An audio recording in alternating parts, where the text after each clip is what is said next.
Eto na, yung fans ni Daniel, so nakahilera sila doon. Inaabangan nila si Daniel yung lalapit sa kanila, ganyan.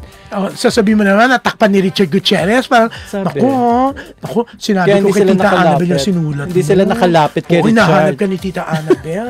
Kay Daniel. Kay Daniel. So eto na. Hello. Alam mo sino ang lumapit sa fans ni Daniel? Uy, at nagbeso-beso daw. Bumeso, chumika. Kaya Kamusta bukas ka na, may tita? fan ni Daniel, nalapitan ni Catherine. Fan ni Daniel. Solid fan ni Daniel. Kaya nagulat nalapitan sila. niya, di ba? So, ngayon po, hindi na po siya miyembro ng Daniel Padilla Fans Club. Tayo na siya ng Catherine. Tinawagan, hindi, dati siya Katniel. Nung naghiwalay yung dalawa, sumama siya kay Daniel. So, parang nagalit sila kay Paano Catherine. ba siya sumama kay Daniel? Nagtayo siya ng sariling, sariling fan group. So, bigla siya sumakay sa sasakyan ng ni Daniel. solid Daniel. Oo, ganyan. Tapos, kaya nagulat sila, lumapit si Catherine.